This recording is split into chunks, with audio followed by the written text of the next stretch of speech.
Oye, pues bienvenidos y muy agradecido por la presencia, sobre todo en estos actos culturales, ¿verdad?, a los pueblos. Yo cuando he llegado aquí a Cascante y me han informado, desde luego me he quedado alucinado con lo que tenéis en Cascante, porque llego a un sitio, centro cultural, y veo ahí un edificio inmenso que tenía de todo, y digo, bueno, ¿cómo está esto? Y cuando he entrado me dicen, no, que no es aquí, que es en la Casa de Cultura. Ah, pero hay otra.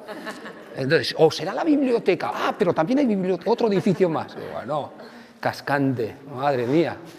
Bueno, aquí tenéis los dos libros, las dos primeras novelas que he tenido el gusto de que se me publiquen.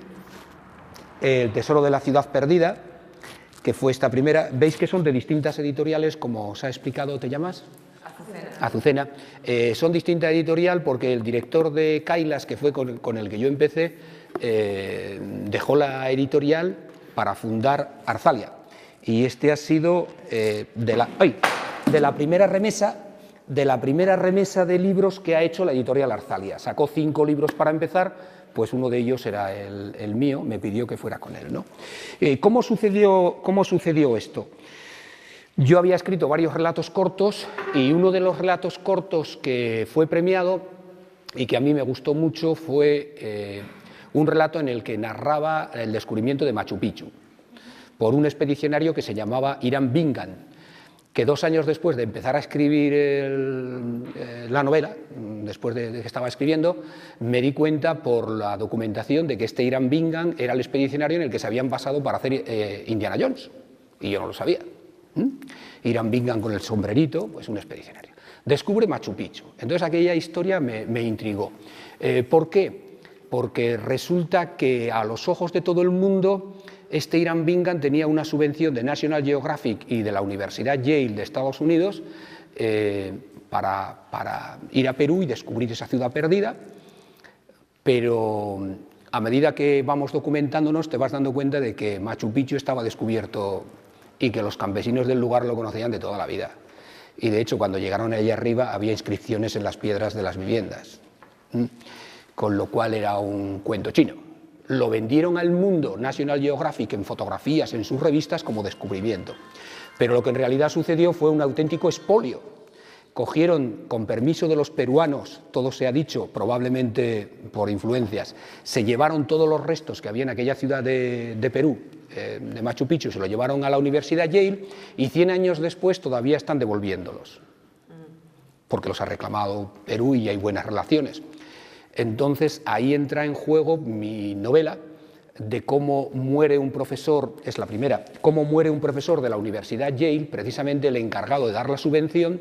Nadie se explica a qué ha sido debido al asesinato, y entre su hija muy jovencita que sale del internado y un policía novato, pues empiezan a investigar a ver por qué ha muerto este profesor y por qué lo han matado. Y entonces todo va llevando hasta la ciudad de Perú. Irán a Machu Picchu, irán encontrándose con muchas aventuras, y esta fue un poquito esta novela que yo le llamo ovípara. Como decía Unamuno, está el estilo ovíparo y está el estilo vivíparo. El ovíparo fue que lo fui incubando durante años porque yo no sabía dónde me iba a llevar. Era la primera novela, estaba muy despistado en cuanto al nivel de la palabra, en cuanto a recursos, no sabía a qué público podía ir destinado, quería ir, pues, no sé, tanteando un poquito, ¿no? Y me costó muchísimo, hasta que ya la di por terminada y dije, ¿y ahora qué hago con ella?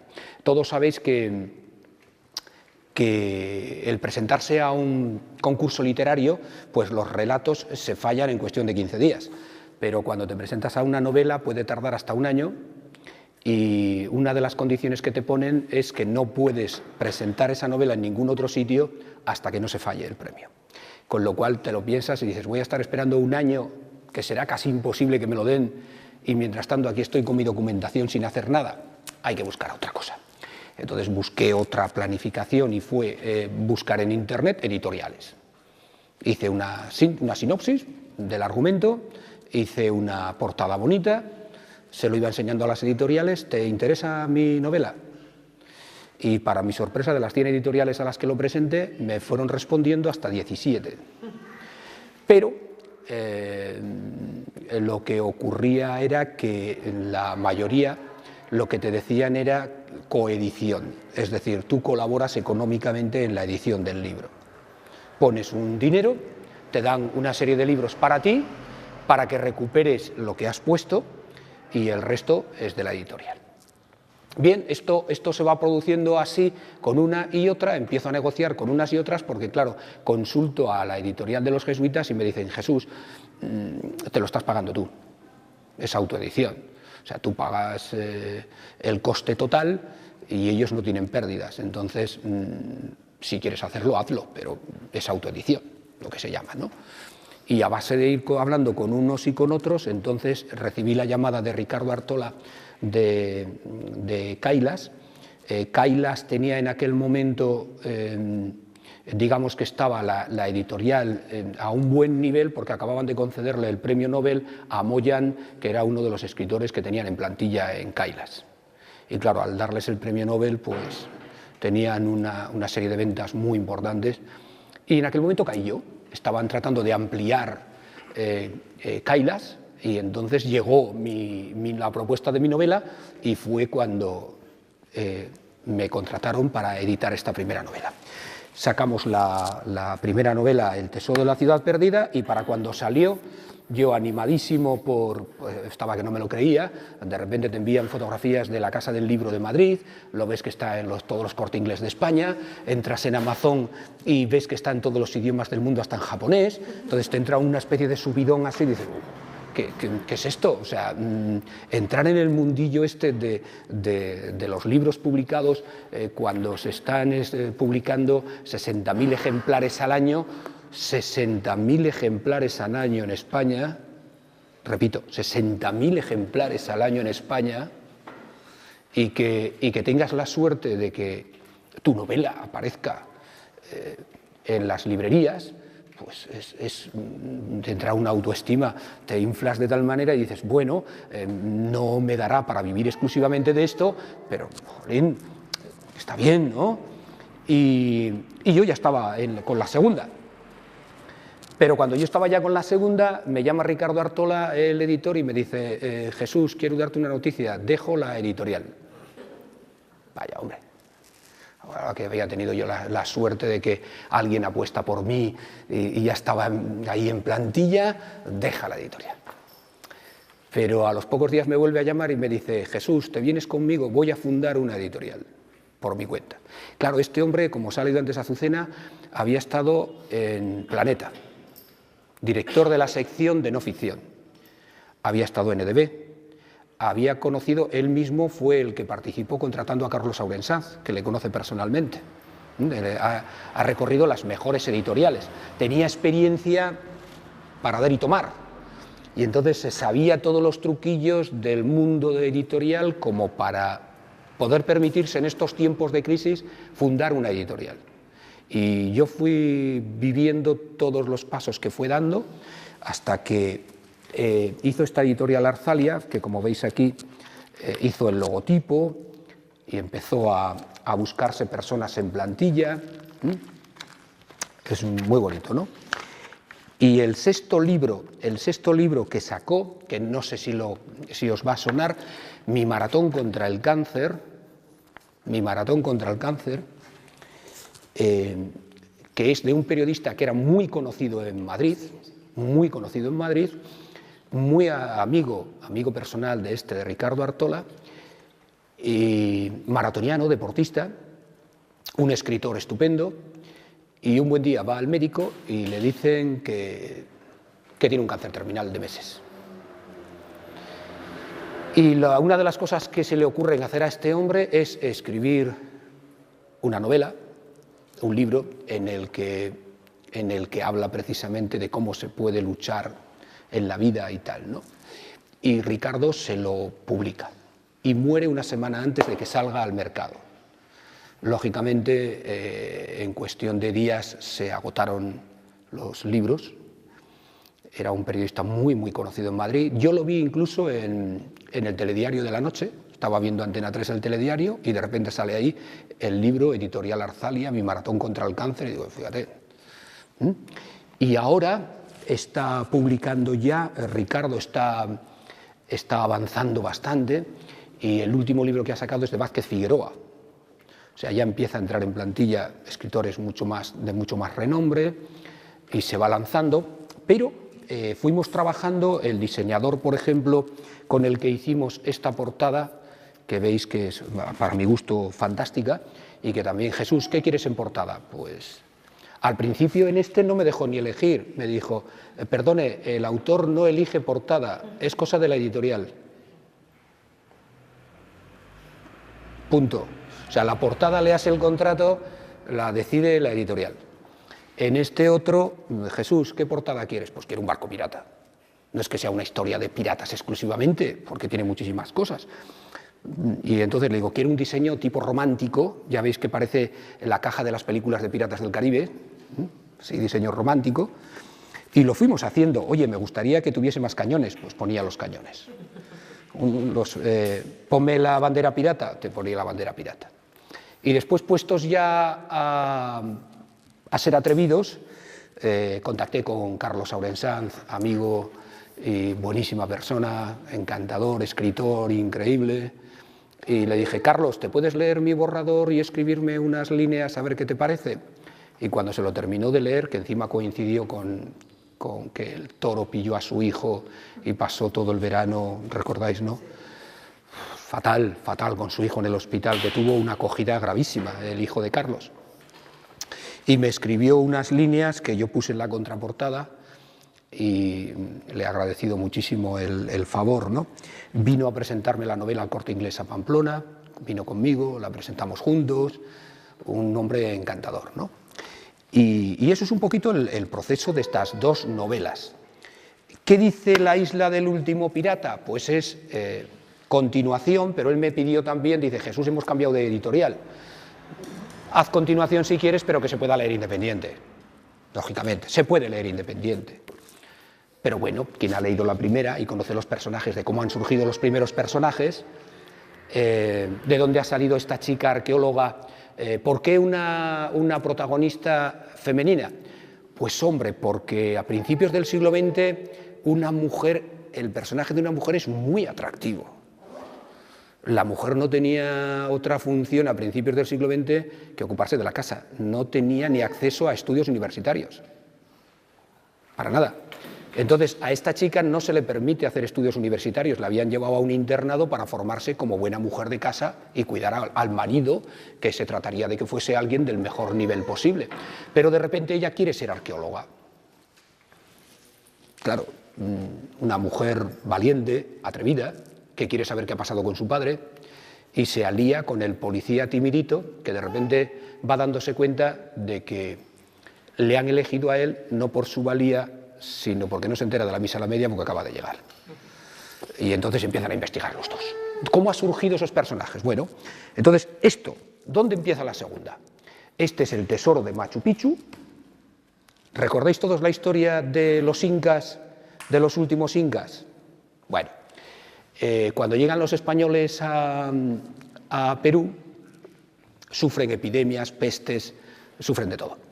Y eran 100 y pico soldados españoles y había 200.000 incas en el ejército. Pero los incas empezaron a discutir entre los hermanos a quién le correspondía el reino y entre tanto llegaron los españoles. Los españoles se las ingeniaron, y ahí se cuenta en la novela cómo hicieron para detener al líder inca, a Atahualpa, histórico. Lo detienen, lo encarcelan y Atahualpa, en una habitación más o menos de estas dimensiones, ve la ambición de los españoles y les promete que si no lo matan les llena la habitación de oro macizo. Y entonces un mensajero llega a Cuzco y empiezan a llevar oro desde Cuzco a Cajamarca, donde está preso, carros y carros enteros de oro. Las paredes de Cuzco estaban forradas de planchas de 20 centímetros de grosor de oro macizo, todos los edificios. Cuzco. Pero el oro estaba destinado a la oración a su dios Inti, que era el dios Sol, el oro brillaba. Entonces ellos no tenían ningún valor, el oro no tenía para ellos ningún valor sino místico, religioso. Y tenían las paredes forradas de oro, los cubiertos de oro, los jardines de oro, los árboles del jardín de oro macizo, y todo aquel oro lo cogen en carros y se lo van llevando para que no mataran a su líder.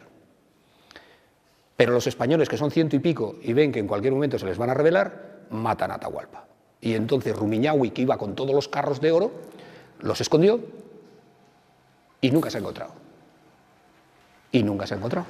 Entonces yo juego con ese tesoro y esa historia en el primer libro. El segundo tesoro. Bueno, estamos en Perú otra vez, pero esta vez estamos en 1820, cuando los independentistas americanos en Sudamérica están llegando a Lima. Ya han liberado varios países sudamericanos y están llegando a Perú. Los españoles ven que van a perder, que les van a ganar, ¿y qué hacen? Recogen todo el oro que tenían, todos los tesoros, muchos de ellos religiosos, custodias, cálices y una imagen de la Virgen tamaño natural de oro macizo con incrustaciones de piedras preciosas, estoy hablando, es histórico, lo cogen todo y lo llevan al puerto. Y allí hay un barco inglés y para no mal perder barcos españoles que los necesitan para luchar contra los independentistas, le dicen al capitán inglés, un tal Thompson, que se lo lleve a México donde están los españoles y salve todo el tesoro. Pero el capitán inglés, cuando se ve con 24 cajas tan pesadas, dice: Dios, no voy a tener otra oportunidad en la vida. Mata a los 2 críos que llevaba de soldados custodiando aquello, los tira por la borda y dice: ¿qué hacemos ahora con el tesoro? Lo vamos a esconder. ¿Dónde? En la famosa isla de Coco. La isla de Coco, que es la más bonita del mundo, según dicen, porque tiene un microclima que hace que llueva prácticamente todos los días del año, varias horas, y tiene 2000 cascadas. 2000 cascadas de vegetación. Son escasamente 7 por 3 kilómetros. En una isla de 7 por 3, 2000 cascadas. ¿Qué hacían los piratas aquellos de la época de la piratería? Iban a la isla de Coco y, como había agua en abundancia, llevaron cerdos, llevaron ciervos, y entonces se procrearon, y cuando llegaban a aquella isla tenían carne, tenían fruta, tenían agua, el lugar idílico para guardar los tesoros y esconderse, porque allí había de todo. Pero ¿qué pasaba también? Que como llovía tanto, las cuevas donde escondían los tesoros tenían corrimientos de tierra y después no había forma de encontrar los tesoros.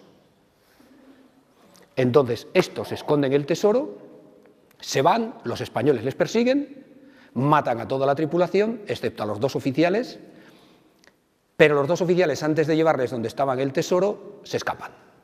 Y durante años, en los mapas que tenían los 2, pues van dando tumbos.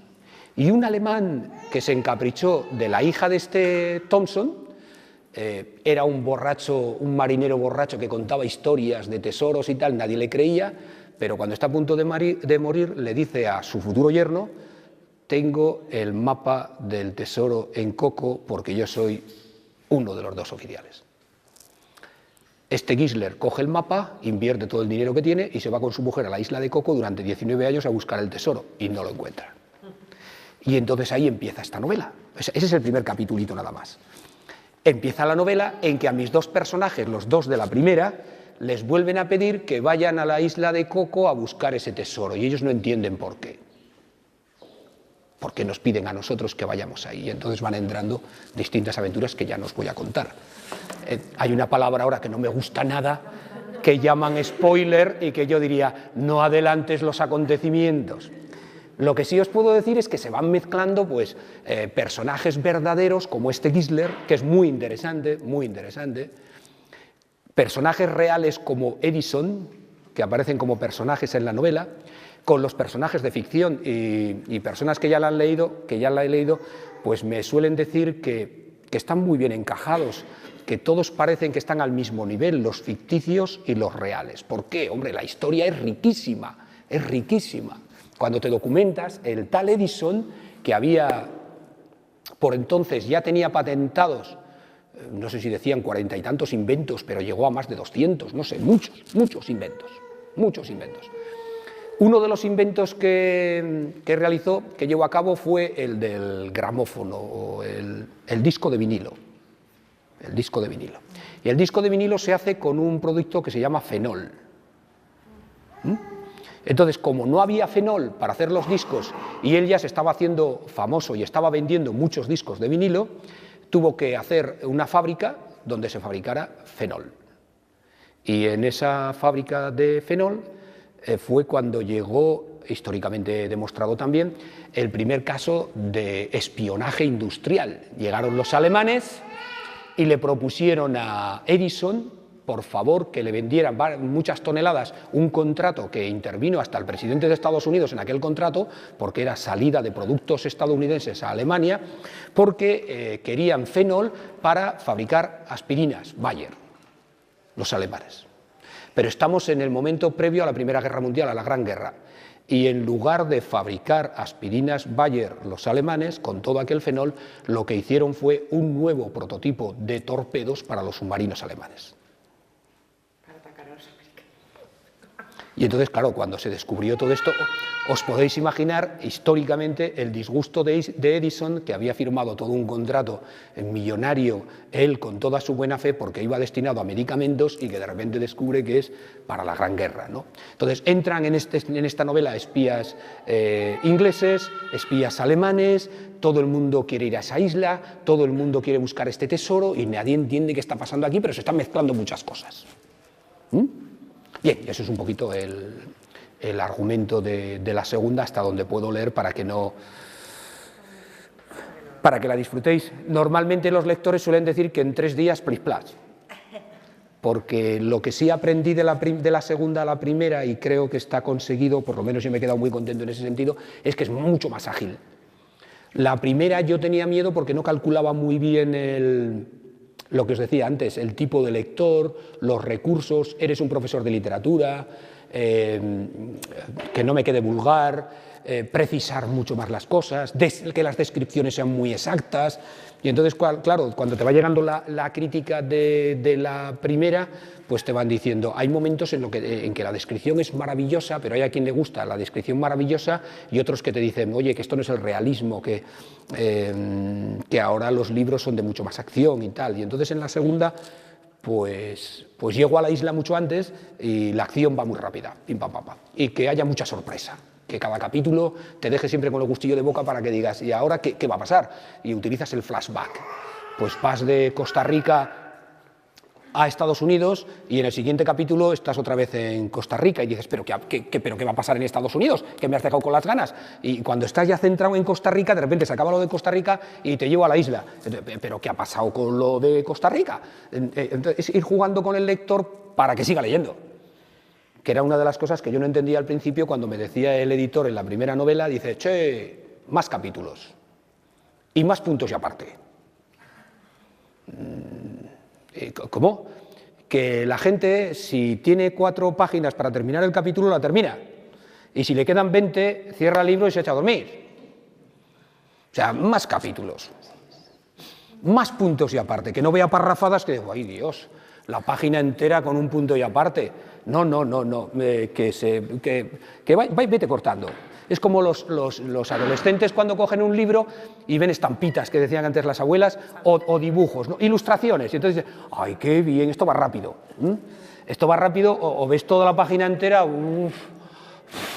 pues que el lector no resople, y todas esas técnicas te las enseña la propia editorial, ¿no? Y dices, bueno, pues vamos aprendiendo.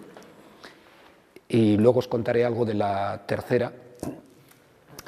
Pero primero preguntadme vosotros, venga, que estamos en familia. Estamos en familia, sí. Lo que yo tenía calculado, pues media horita para explicarlo y ahora dialogamos. Me preguntáis y lo que queráis, pues hablamos de todo esto. ¿Estaba planificado que fuera una trilogía desde el principio? A ver, al principio yo lo que quería era ver una novela publicada. Para mí el reto ya era ver un libro publicado. Después, cuando yo vi que se publicaba la segunda, entonces lo primero que pensé fue una trilogía, y de hecho yo la había empezado, la trilogía. Pero el editor me paró, vino a la presentación al colegio, para las antiguas alumnas, vino a la presentación al colegio, se mete en mi despacho, en el museo ese que tengo, donde está todo lleno de fotografías de grupos de teatro, ¿verdad, Chus?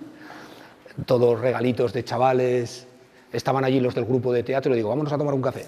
Y me dice, y nos vamos a preparar la presentación. Y le digo, la presentación ya la preparan ellos. Ellos pondrán la pantalla, ellos estarán ahí con los libros, preparan las luces y nosotros nos vamos a tomar un café tan ricamente. Llegamos a la presentación, los chicos tocaron los violines y el violonchelo, los chicos cantaron jotas, los chicos pusieron de todo y el hombre se quedaba. Nos fuimos a cenar y cuando íbamos a cenar pues todo el mundo te saluda por la calle y estábamos cenando y me dice: mira, Jesús, te estás equivocando. Dice: la novela, la tercera novela tiene que ser de tu experiencia educativa. Le digo: tengo que terminar la trilogía. Y me dice: déjate de trilogías. Tienes que escribir de esto. Esto no se ve. Tienes que escribir de esto. Le digo: pero, a ver, yo le cambié de conversación, me asusté. Le digo: Ricardo, ¿pero cómo lo monto? Pues tú sabrás, no eres novelista. Y dice: pues esa va a ser tu novela, nuestra novela, y la vamos a hacer juntos. Por ahí. Y entonces le empecé a dar vueltas, pero me llama a los pocos días, que estaba presentando en Logroño la novela, y me dice: no echarles en saco roto lo que te dije, quiero de experiencia educativa, otra vez. Pues este hombre se ha empeñado en lo de la experiencia educativa. Y entonces empecé a escribir y al principio tanteé un poquito, se lo fui enseñando y me dice: mi corrector me dice que muchísimo mejor. Claro, yo había recibido críticas buenas, no es que sea, pero bueno. Y me dice: ¿qué por ahí? Pues adelante. Empecé a contactar con antiguos alumnos y a través de la línea conductora del teatro y del profesor con otro nombre, pues empecé a contar historias de chicos que han pasado por el colegio, que han tenido problemas, que han salido adelante. Fui hablando con ellos, todos me animaron, todos me dieron el permiso para ir escribiendo y ha sido súper emocionante. Hemos llorado que ni os cuento. El sábado estuve por la mañana precisamente con alguno de ellos en la Plaza Nueva por lo de la novela y me decían: no sé si será un éxito, pero ya es nuestro éxito. Y por ahí voy, es súper emocionante. Voy introduciendo cada capítulo con un cuentecito. Me he descubierto a mí mismo en otro género que no había tocado, que era el del cuento, la fábula, al estilo de Jorge Bucay, y empiezo todos los capítulos con un cuento, con frases bonitas de estas de autoayuda. Voy contando los casos novelados y está muy, muy avanzada. Y bueno, las personas que me la están corrigiendo, baste deciros, pues la bibliotecaria de Cadreita, bueno, pues ya está. Ese va a ser, ¿no? El vuelo de bonito. Las mariposas son los alumnos, lógicamente. ¿Y para cuándo? Pues me he comprometido con la editorial que para julio está terminada y que para octubre, noviembre saldrá, ¿no? Es algo totalmente distinto. Yo digo que es como un remover emociones. Es como cuando te vas a tomar un café, echas el azucarillo y te olvidas, se está quedando medio frío y cuando lo tomas, qué amargo. Y es que el azúcar está ahí posada, ¿no? Y entonces coges la cucharita, remueves y todas las emociones aquellas que te parecía que ya se habían perdido, afloran de nuevo, ¿no? Pues eso es lo que intento hacer, aflorar un mundo de emociones, de sentimientos y no sé, claro, es que esto es, yo creo que aquí he tratado de, no de jugar, pero sí de retarme yo a mí mismo como novelista a ver de qué era capaz. Y cuando ya he visto de qué soy capaz, pues entonces voy y digo: este soy yo, ahora voy yo. Y es esto, ¿no? Y no sé, si queréis os adelanto algo. No. Sí, ¿no? Una página nos quita la sorpresa. Una página. Vale. Un cuentecito. Los cuentos son independientes. Los cuentos son independientes. Hay tipo fábula, hay más emocionantes, no sé. A mí me gusta mucho este. Hacía una hermosa mañana en el parque y don Facundo, un viejo y sabio búho, desde la rama de un robusto castaño, contemplaba la discusión entre varias aves jóvenes. Ya se ríe mi cuñado porque como se conoce todas las fábulas, algunas se las sabe de memoria, la del burro, ¿verdad? Bueno, dice: el búho contemplaba la discusión entre varias aves jóvenes. Mis plumas son las más hermosas de entre todos, decía el pavo real en su segundo año de vida. Puede ser, pero nadie canta mejor que yo, respondía un joven jilguero desde su rama. Quizás, dijo el loro, pero nadie se expresa con tanta fluidez como yo. El tono de la discusión fue subiendo hasta el punto de proferir amenazas los unos contra los otros. Decidme una cosa, les interrumpió el sabio búho. ¿Qué es lo esencial del parque? ¿Para qué sirve? Para que los humanos vengan a contemplar algo muy hermoso que ellos no poseen, dijo el pavo. Por ejemplo, el colorido multicolor de mis plumas, solo comparable con el arco iris. Muy bien, respondió el búho, ¿para qué más? Para el deleite de sus sentidos, dijo el jilguero, como el sonido de mis canciones, solo comparable con la música del bosque, con el sonido del viento atravesando los árboles y rozando las hojas. Muy bien, ¿y para qué más? Para contemplar animales exóticos admirables por sus cualidades, añadió el loro, como mi facultad del habla, solo comparable con el sonido de un volcán en ebullición. Muy bien, todo eso es cierto, continuó el búho, pero ¿qué es lo que hace que un parque exista? La búsqueda de la expresión de la naturaleza en su estado puro, la contemplación de la belleza verdadera sin manipulación, contestó el pavo. Pero al crear un parque, los humanos solo recrean esas virtudes, las manipulan y las convierten en artificiales. Eligen a los animales que ellos desean que habiten en él, solo los más dóciles, los más hermosos por fuera. Y vosotros tres habéis nacido aquí. ¿Sabéis lo que es vivir en el bosque lejos de las verjas que delimitan el parque? No, no lo sabemos, pero aquí tenemos todo lo que necesitamos y somos felices. ¿Y cómo sabéis lo que necesita un pavo en plena naturaleza si nunca lo habéis experimentado? ¿Acaso has contemplado el arco iris del que hablas por encima de las montañas tras una tormenta? ¿A dónde quieres llegar, viejo?, le dijo el atrevido jilguero. Tú también vives aquí y no parece que tengas muchas ganas de marcharte.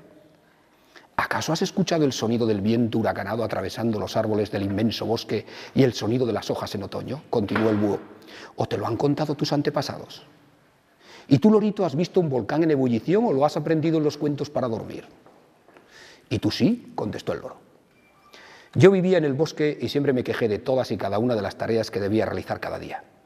Primero tuve que aprender a volar con mucho esfuerzo, después aprender a cazar, con paciencia, durante horas, cada día. Y yo volví a casa quejándome constantemente hasta que propuse la idea de marcharme a otro lugar donde la vida fuese más fácil. Mi abuelo, el búho más sabio que se haya conocido, harto de escuchar mis quejas cada día, me llevó a un descampado. Mira, me dijo, un ser tan diminuto como una hormiga es el animal que más trabaja. Jamás se plantea dejar de hacerlo porque está en su naturaleza ser así. Puedes llevarla al lugar más recóndito de la tierra y siempre seguirá haciendo lo que hace, trabajar. Ella cree que su papel en el mundo es acarrear la comida y con ello hace un servicio perfecto a su comunidad. Sí, le dije, pero yo no soy una hormiga. ¿Y cuál crees que es tu papel?, me respondió. Yo no le entendí en aquel momento y me marché del bosque para buscar un modo más cómodo de vivir. Y fue así como llegué a este parque donde todos los días los humanos nos alimentan, nos cuidan para su deleite. No pasa un solo minuto en que desearía volver al bosque donde cada día debía buscar mi sustento. Pero ya soy viejo y moriría en el intento. ¿Y qué nos quieres decir con eso?, repuso el loro, ¿que deberíamos huir para vivir en el bosque? Si aquí se vive mucho mejor. Sí, vivís mejor. Os lo dan todo hecho. Y vosotros solo habéis de ocuparos de vosotros mismos y de pensar en cómo mostraros ante los demás o en lo que los demás piensan de vosotros, por lo que veo. Y se quedó mirando a los tres jovenzuelos. Pero mientras la vida pasa entre comodidades, jamás contemplaréis ese arco iris del que habláis tras una estruendosa tormenta. Sin refugio, ni sentiréis el viento soplando en vuestro plumaje en medio del bosque, ni la sensación de un volcán arrojando humo y lava. Mientras no experimentéis eso por daros a la comodidad, no seréis jamás pavo, loro o jilguero. Solo seréis una diversión ajena.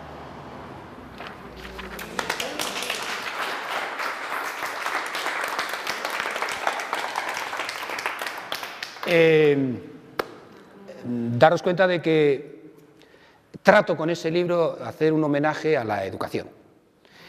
Y cada cuento tiene su moraleja, ¿no? Ahí estoy hablando de qué bien viven nuestros hijos en casa. Qué bien viven nuestros hijos en casa. Todo el día quejándose, todo el día ocupados de su presencia, de unos de otros, riñendo entre hermanos. Y el viejo búho le dice, mientras no salgáis y te quedes solo en una tormenta y tengas que salir, ¿no sabes lo que es la vida? Estáis en el parque alimentados a lo tonto. Es decir, se trata de componer cuentecitos alusivos. Claro, yo voy siguiendo la línea del educador. Yo cuando llegué al colegio, pues me comía el mundo, subía las escaleras de 3 en 3 y parece que al segundo año ya era coordinador, al cuarto año ya era jefe de estudios y al noveno año ya era director. Sí, pero después de la dirección me pegó el cacharrazo, o sea, estaba agotado, absolutamente agotado, muerto. Me tocó todo lo más duro que le pueda tocar a una persona, cambios de sistema educativo, cambios del sistema de gobierno en el colegio, cambios de edificios, cambios de asignaturas, cambio de gobierno en Navarra cuando nos tocó el tripartito, cambio de todo y aumentó el colegio en 400 personas. Entonces, cuando yo terminé la dirección, estaba literalmente muerto, física y mentalmente, ¿no? Entonces, claro, yo puedo hablar de esa experiencia de lo que es subir, subir, subir, subir y caer, física y mentalmente, y hay cuentos alusivos a todo esto, ¿no? Pero sobre todo a lo que es la vida de los estudiantes y de lo que es la educación. Y a los educadores no nos reconocen. La gente en la sociedad va a hablar con los maestros cuando hay problemas y nos tiene en cuenta por las vacaciones. Y es otra cosa. Nadie sabe lo que es tener 30 alumnos en un aula donde está el superdotado que te pide marcha y el chico con bullying al que tienes que cuidar, y a la chica hormiguita que trabaja muchísimo pero le cuesta, y al otro chaval que tiene un problema en casa monumental que puedes contar ahí porque tiene a su madre enferma, o al otro que tiene no sé qué problema gordísimo, la chica de bulimia, y todo eso lo tienes en la misma clase de 30. A ver, ¿qué hago? Cojo lo que yo sé, que sé mucho de literatura después de tantos años, echo un jarro así de agua, rum, y al que le caiga, y al que no le moje, me voy a mi casa y ya hemos terminado por hoy. Y dices, ¿y cómo te puedes ocupar de los 30 con toda la diversidad? Pues ahí está el maestro, que hace mucho más que dar clase, y no se nos tiene en cuenta, señores. No sé, yo pretendo que esa novela sea como ese homenaje, ¿no? Por eso os decía que estas 2 primeras novelas, pues yo estoy muy contento, muy satisfecho de la acogida, y creo que me están sirviendo para seguir aprendiendo y para un nuevo reto, ¿no? Quiero seguir probando cosas. A Camilo José Cela, por ejemplo, no se le terminó de reconocer. Sabéis que en España somos tan envidiosos que todos los premios Nobel en España han sido protestados. Todos, todos. No les ha caído bien los premios Nobel en España, nunca nos ha caído ninguno bien. Si fue Echegaray, los jóvenes del 98 salieron a hacer manifestación porque decían que estaba pasado de moda, ¿no? Si era Benavente, ¿dónde va este? ¿Pero por qué le dan premio a este hombre? Ya Benavente, ¿qué está pasado? Cuando fue a Juan Ramón Jiménez, pero si es un hombre que está chapado ya loco, Juan Ramón Jiménez. Después cuando se lo dan a Aleixandre, dice, a uno de los que se ha quedado en España y no se ha exiliado con la guerra civil, y precisamente al que se ha quedado con la de grandes escritores que han salido. Vaya, hombre, luego se lo dan a Camilo José Cela y dice, ¿a ese guarro? Es que no caía ninguno bien. Y Camilo José Cela, quien ha leído a Camilo José Cela y empezó por La Colmena, ¿recordáis? La familia, y vas siguiendo y dices, ya, pero tiene también Pabellón de Reposo, que es una dulzura. Y tiene también Cristo versus Arizona, que no tiene un solo signo de puntuación. Es que lo fue tocando todo Camilo José Cela, todo, y nunca se le ha terminado de reconocer a ese hombre. Es decir, yo creo que los grandes escritores no deben anquilosarse en un único estilo. Y estaba el editor a mi lado cuando yo lo presenté en Tudela y le dije, Ricardo, ¿qué pedís los editores? Y dice, hombre, si una novela tiene éxito, que siga escribiendo así. Le pedimos más de lo mismo. El mismo Carlos Aurensán, después de los Manucasi, la editorial le pedía más novela histórica y él se empeñó en escribir La Puerta Pintada, pero fue una apuesta suya. ¿Qué te piden los editores? Más de lo mismo. En mi caso ha sido al revés, yo he tenido una enorme suerte. Deja las aventuras y pásate a esto otro. Yo creo que lo he agradecido muchísimo porque voy a ser mucho más yo mismo, ¿no? En esa tercera, pero estoy muy contento de estas dos, vamos. ¿Y esta tercera tú la recomiendas para los jóvenes, para todo el mundo? Estas dos novelas, sobre todo esta, para esta probablemente el comienzo puede que se os haga un poquito más duro porque son nombres de personajes incas, y el primer capítulo es un poquito más duro. Después, cuando ya llegas páginas 60, 70, wow, ya bien, engancha muchísimo. Hay gente que me dice que le gusta más esta, pero esta novela concretamente, chicos de 15 años la leen perfectamente. Y los jóvenes leen, ¿eh? Los jóvenes leen. Eso de que los jóvenes no leen es mentira. Los jóvenes leen. Y esta yo creo que a partir de 15 años se lee perfectamente. Y de ahí a personas mayores, pues hombre, si mi padre con 91 años se la ha leído 4 veces, pues bueno. No es el único, en Cadreita hay personas mayores de 80 y tantos años que se la han leído. Hay un señor, Miguel, que se la leyó en 3 días también, con 80 y tantos años. Pero chicos de 15, 16 años se lee rápido, es muy ágil. Sí, sí. Pero la nueva no. La nueva no solamente va a ser para chicos, alumnos. Hay una chica, una antigua alumna de 20 y pocos años, que le dejé para leer porque quería saber qué impacto podía tener. Y me llamó llorando, me dice... Pues, Pero de 20. ¿Eh? De 20. Nos referimos Pero a ver, pueden a partir de 15. sí, perfectamente. Pero si son cuentecicos también, ya veis, ¿no? Y experiencias. Lo que pasa es que un educador lo va a saborear. Y un adulto, y los padres, por este mismo cuento, pues una madre que está leyendo ese cuentecito y después va leyendo la experiencia de chicos, lo va a saborear. Es decir, es como un homenaje a la educación. Sí. Pero bueno, yo procuro que sea para todos los públicos. Pero lo que no se debe hacer es quemar etapas. Ahí antes me han enseñado, cascante, que me estoy quedando, esto es de envidia, ¿no? Y por ejemplo hay una frasecita de Platero y yo. Entonces he recordado, pero ¿cómo se puede mandar en primaria a leer Platero y yo? A ver, profesor de literatura, a ver, por Dios, no me queméis etapas. Platero y yo es la excepción de la obra de Juan Ramón Jiménez. Si quieres enseñarle poesía, pues Diario de un poeta recién casado. Maravilloso, y te regodeas, pero le mandas Platero y yo, que es poesía en prosa, y dices, Dios, que es lo más difícil que hay. ¿Cómo se lo puedes mandar a un crío de primaria que no entiende ni papa? Porque diga Borlas y Penachos llevaba el pollino, ya se lo recomendamos en primaria. ¡Que no, hombre! No agotemos etapas, que el chaval lo que va a hacer es cogerle odio a la literatura. Es decir, Hamlet no es para todos los paladares. Se puede leer en bachillerato, pero no me lo leas antes. Ya sé que Hamlet puede estar en el top 10 de todos los libros de la historia universal de la literatura, vale, de acuerdo, pero no me lo leas antes de que el chaval entienda 4 conceptos, porque Hamlet es mucho Hamlet, es que el personaje es complicado, ¿no? No me leas Luces de Bohemia antes de segundo de bachillerato, o sea, hay que tener cuidado. Hay que tener cuidado. Yo les he dejado a los chicos en primero de bachillerato este año, en la tercera evaluación, que me hagan ellos una exposición por grupos del escritor que quieran.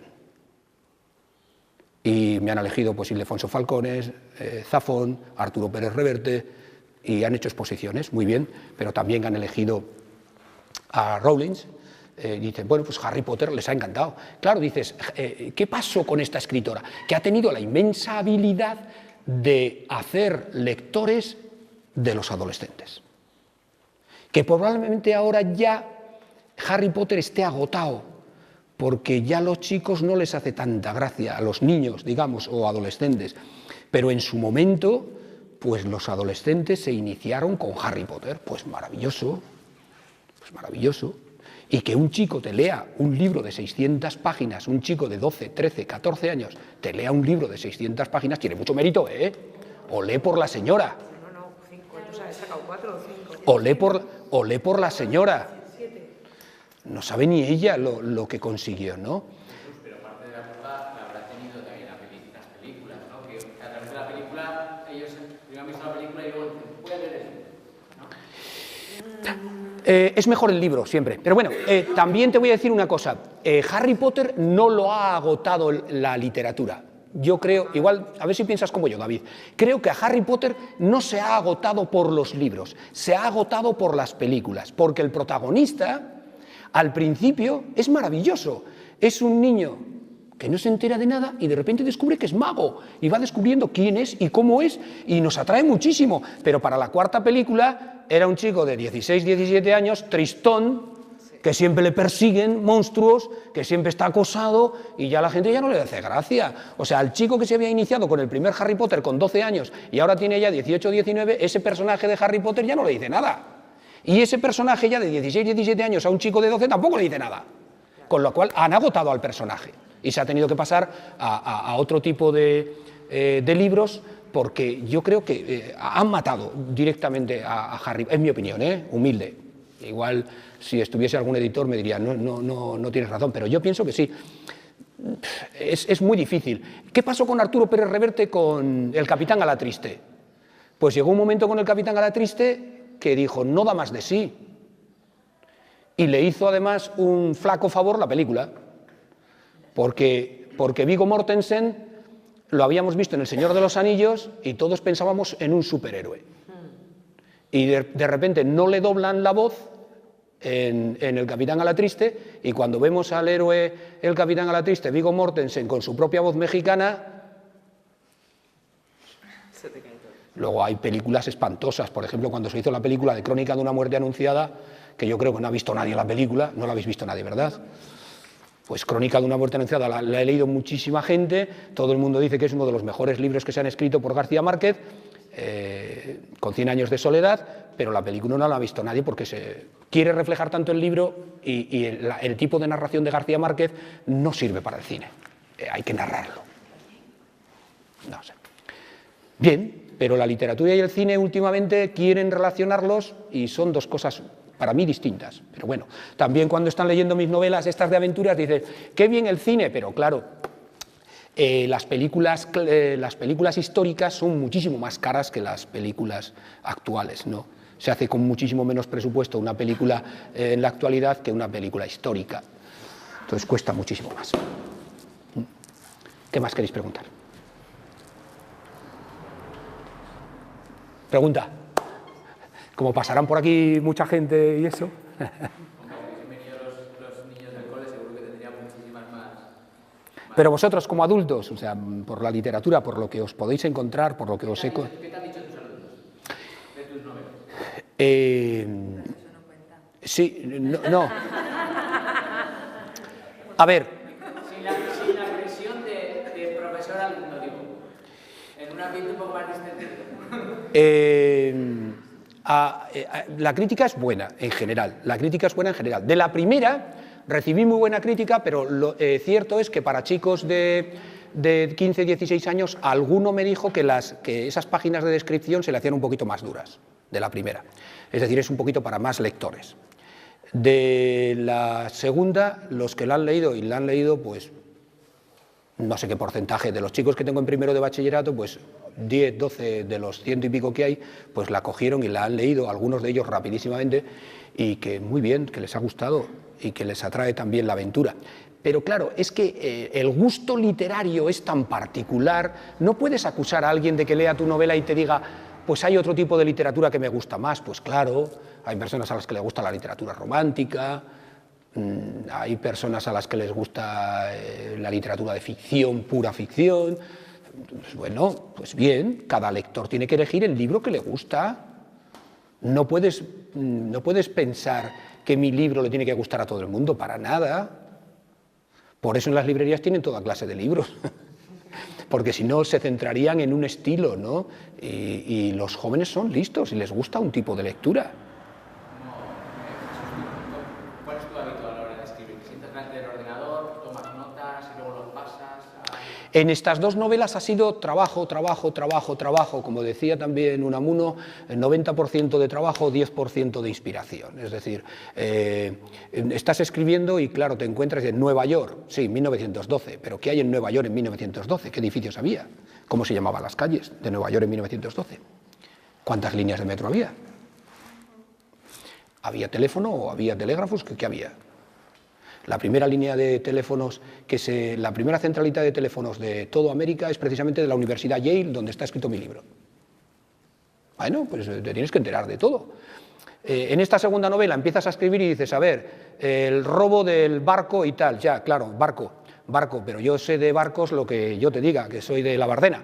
Entonces, como las velas, cómo se sale del puerto, cómo se llaman cada una de las partes del barco, van y cogen un fusil, sí, pero ¿cómo se llama el fusil? ¿Y cómo disparaba ese fusil? Y un pistolón de la época, sí, como eran los pistolones de 1820. Es todo trabajo. Llegas a Costa Rica y dices, sí, pero ¿qué había en Costa Rica? Edificios, tal, y te tienes que enterar en la ciudad porque van a ver, y cuando van paseando con el coche a caballo se encuentran un edificio, claro. ¿Y cómo visten las señoras? Porque justo en aquel momento Coco Chanel acababa de quitar el corsé a las señoras. Y entonces el vestido que se compra para la fiesta del baile, en ese momento que están en Costa Rica, en San José, pues van a una boutique que se empezaba a llamar boutique por la moda francesa, y en Costa Rica estaban muy avanzados. Y entonces, claro, le vende un vestido sin corsé, que es la moda. Y yo que sabía de corsés o de modas, y cómo se llevaba, y cómo era el sombrero, y qué zapatos se ha comprado, ¿no? Pues es muy fácil, en Internet está todo. Trabajo, para que tú cuando lo leas te encaje todo. Y parece que, oye, qué fluidez, qué bien, cuánto sabe este hombre, ¿qué voy a saber yo? Pero para eso ya tenías clara la historia. Y los personajes. Es que son dos cosas. La historia tiene que encajar perfectamente, pero todo lo que rodea la historia es trabajo. Claro. Es trabajo. Y el carácter de los personajes, y cómo viste con el sombrerito de hongo, y cómo se lleva el bigote, cada detalle. Y en el bar los estudiantes, cómo están en el bar y qué beben y tal. Y ya para más INRI en esta segunda novela le he puesto música. Y entonces estás en el bar y suena un tipo de música y tienes un enlace de YouTube para que escuches lo que están escuchando ellos, que es de la época original, que está en YouTube. Y cuando están en el baile en Costa Rica, en el baile de Costa Rica, en San José, pues ¿con qué canción bailaban? Y entonces metes el enlace de YouTube y puedes estar escuchando la música, sí, a la vez que lo lees, si quieres. Y toca al piano una canción, el señor ¿qué canción se tocaba al piano en aquella época? Pues una de la época. El maestro de Costa Rica original, histórico, estaba en la fiesta y toca al piano una de las canciones que sacó ese año y se la mostró al público y está ahí la canción. Eso es para que no te pillen en ningún renuncio, ¿o no? Hombre, yo creo que sí. Ya sabes que hay gente que le gusta mucho lo de los gazapos. Sí. Yo conté una anécdota de la primera novela a la segunda. El viaje más corto de Nueva York a Perú era por el Canal de Panamá. Entonces empecé a hacer el viaje, y consultando, porque claro, cuando habían llegado a Machu Picchu tenía una fecha concreta y yo quería ser fiel a la historia. Faltaban 3 meses para abrir el Canal de Panamá. A dar toda la vuelta por el Cabo de Hornos. Y entonces a investigar. ¿Por qué se llama Montevideo?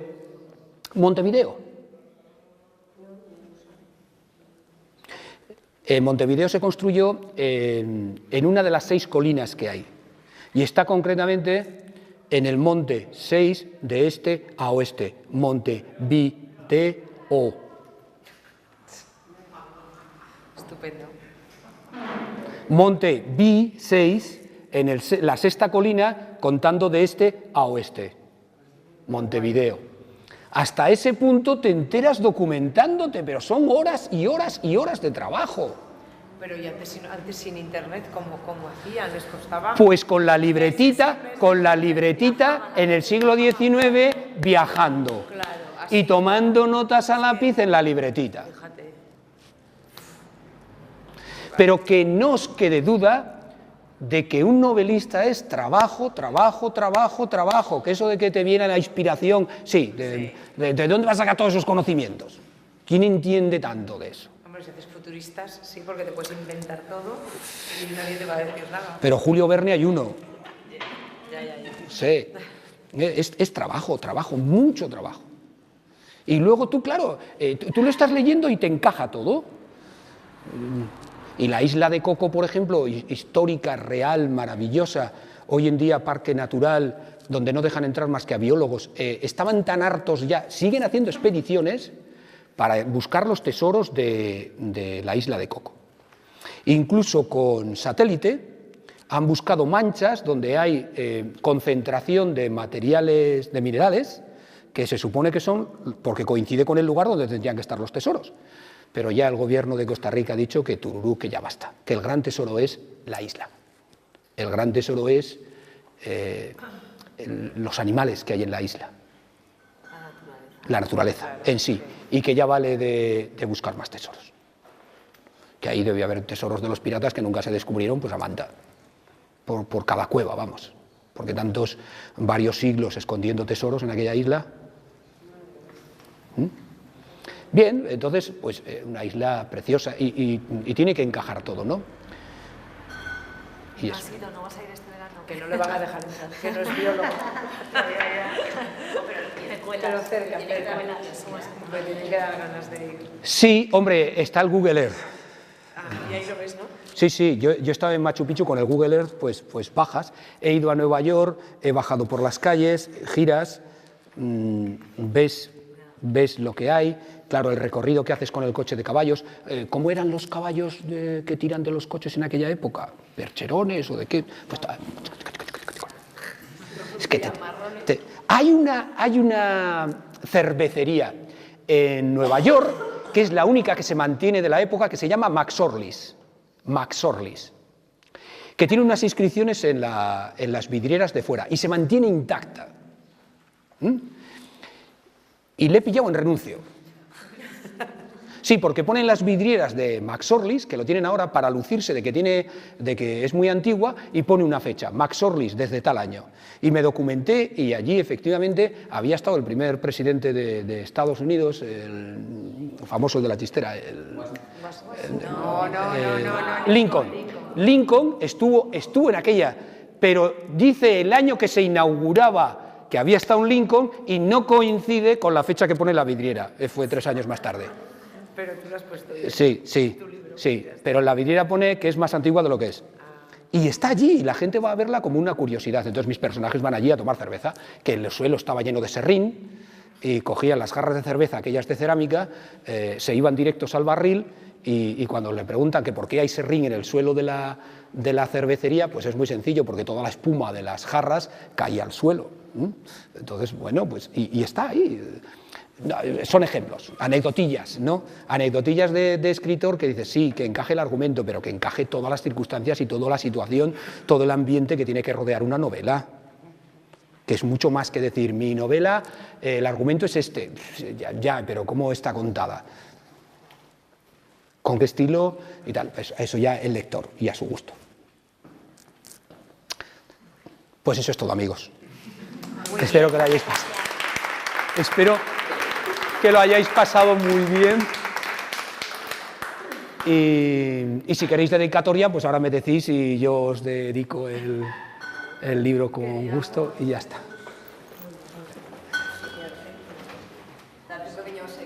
Gracias, oye, muchas gracias. Esto se merece un aplauso, ¿eh?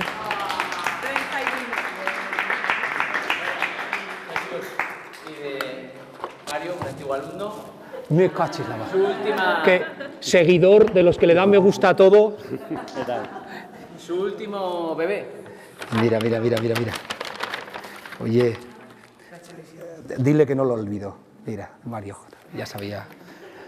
Muchísimas gracias. Esto tú también me lo dedicas a mí, ¿no? Sí, claro. Pues ala.